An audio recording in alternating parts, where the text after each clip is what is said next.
Yahuwah Elohim La, Yahweh Ba'ashem El Shah, Ba'ashem Rakakwadash. Double honors to my leaders, the apostles, the great millstone. Shalom to the elect. I'm Lakamah back again to do the will of Yahweh Ba'ashem El Shah. We get straight to it and let the scripts speak. First Ezra chapter 4, verse 26. Yeah, many there be that have run out of their wits for women and become servants for their sakes. Right, so many men have lost their mind. They have lost their wisdom. They have lost judgment in their spiritual sense because of the lust for women. They have become servants for their sake. They have given up their authority and been enslaved to the desire of a woman. They compromised their integrity as a man. Many also have perished, have erred, and sinned for women, right? You have many men that have lost their lives for women. You have many men that went astray from Yahweh by Shema Shah for women. And you also have many men that have sinned for women. They have committed idolatry, adultery, and even murder for the sake of a woman. Judges chapter 16, verse 13 in AMP translation. Then Delilah said to Samson, "Until now you have mocked me and told me lies. Tell me truthfully with what you may be bound." And he said to her, "If you weave the 7 braids of my hair with the web and fasten it with a pin, then I will become weak and be like any other man." So while he slept, Delilah took the 7 braids of his hair and wove them into the web. And she fastened it with the pin of the loom and said to him, "The Philistines are upon you, Samson." And he awoke from his sleep and pulled out the pin of the weaver's loom and the web. Verse 15, subtitled Delilah Extracts His Secrets. Then she said to him, "How can you say I love you when your heart is not with me? You have mocked me these 3 times and have not told me where your great strength lies." When she pressured him day after day with her words and pleaded with him, he was annoyed to death. Then finally he told her everything that was in his heart and said to her, "A razor has never been used on my head, for I have been a Nazarite to Yahweh from my mother's womb. If I am shaved, then my strength will leave me, and I will become weak and be like any other man." Then Delilah realized that he had told her everything in his heart. So she sent and called for the Philistine lords, saying, "Come up this once, because he has told me everything in his heart." Then the Philistine lords came up to her and brought the money they had promised her in their hands. She made Samson sleep on her knees, and she called the man and had him shave off the 7 braids of his head. Then she began to abuse Samson, and his strength left him. She said, "The Philistines are upon you, Samson." And he awoke from his sleep and said, "I will go out as I have time after time and shake myself free." For Samson did not know that the Lord had departed him. Then the Philistines seized him and gouged out his eyes and brought him down to Gaza and bound him with 2 bronze chains. He was forced to be a grinder of grain into flour at the mill in the prison. So Samson, who was a mighty man, a mighty Israelite man, he had loved Delilah, and he told her the secret of his Nazarite vow, and she betrayed him for money. She cut his hair and delivered him to the Philistines, and that led to him losing his strength, his freedom, because he was thrown in prison, and he also lost his eyesight.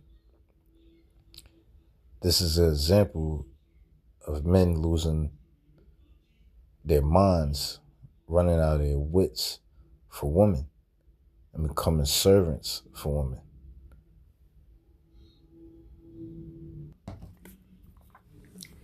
First Kings chapter 11, verse 1, A&P translation, subtitled Solomon Turns from Yahweh.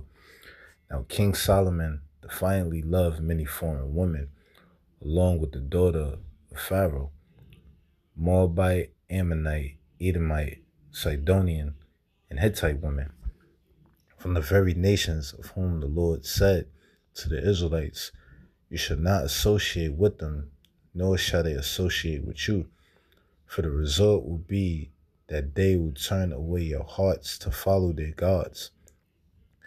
Yet Solomon clung to these in love.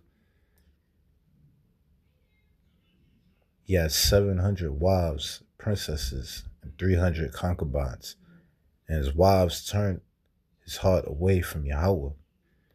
For when Solomon was old, his wives turned his heart away after other gods, and his heart was not completely devoted to the Lord, Yahweh his God, as was the heart of his father David. For Solomon went after Ashtoreth, the fertility goddess of the Sidonians, and after Milcom, the horror, detestable idol of the Ammonites. Solomon did evil things in the sight of the Lord, and did not follow the Lord fully as his father David had done. Then Solomon built a high place for worshiping Chemosh, the horror, detestable idol of Moab, on the hill which is east of Jerusalem, and for Molech, the horror, detestable idol of the sons of Ammon. And he did the same for all of his foreign wives, who burned incense and sacrificed to their gods. So the Lord became angry with Solomon because his heart was turned away from the Lord, the God of Israel, who had appeared to him twice, and had commanded him concerning this thing, that he should not follow other gods. But he did not observe, remember, obey what the Lord had commanded. So King Solomon was the wisest king of all time. He had many wives. In total, he had 1,000 women. He had 700 wives and princesses and 300 concubines.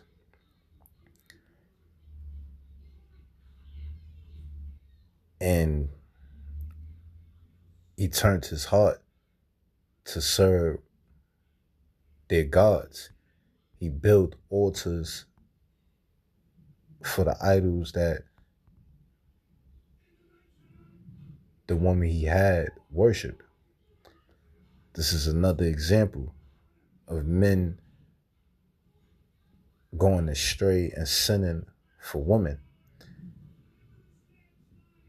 And this result in his kingdom being weakened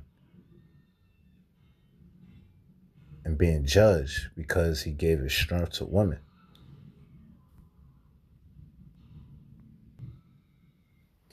Second Samuel chapter 11, verse 2 in the A&P translation. One evening, David got up from his couch and was walking on the flat roof of the king's palace. And from there he saw a woman bathing, and she was very beautiful in appearance. David sent word and inquired about the woman.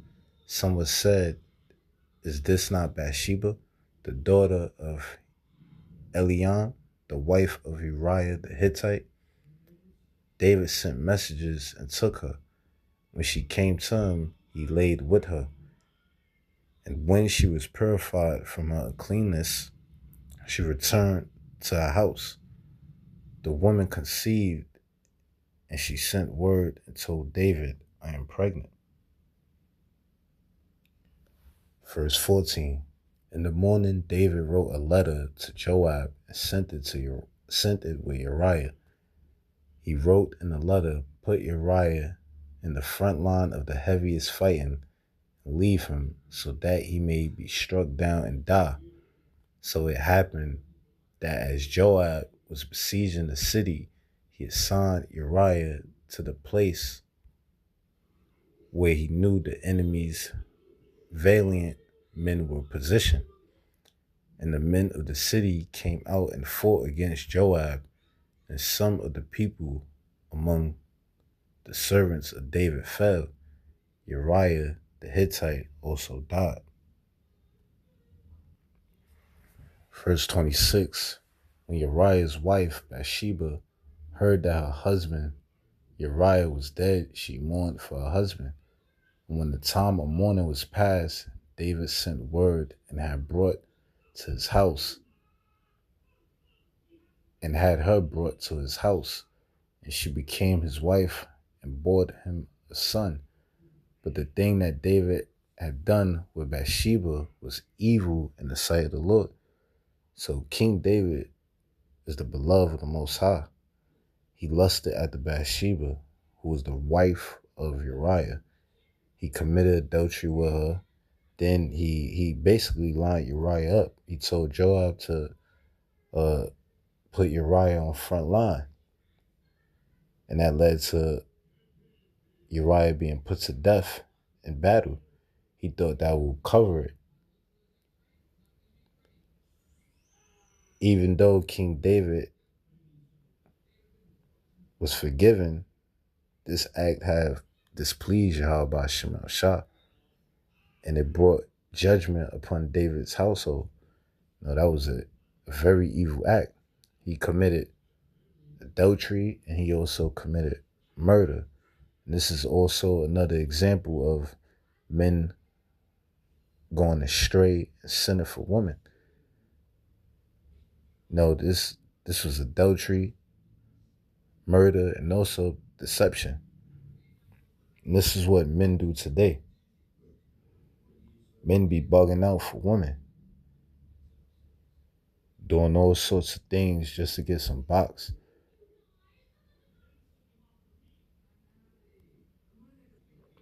Proverbs chapter 31, verse 3, in the AMP translation. Do not give your generative strength to women, neither foreign wives and marriages of alliances, nor concubines, nor your ways to that which destroys kings. Right, so you're not supposed to give your strength to women. Through the spirit of Yahweh Shemel Shah, brought up the accounts of what happened to Samson, King Solomon, King David. These are all noble, renowned Israelite men. They all ran out of their wits for women. They have done things that led to their demise. Samson, he lost his strength, his freedom, his eyesight. King Solomon, he lost his righteousness and his kingdom fell. And King David, he fell into adultery and murder. All because they put women before Yahweh Shemel Shah. Women were created for our sakes.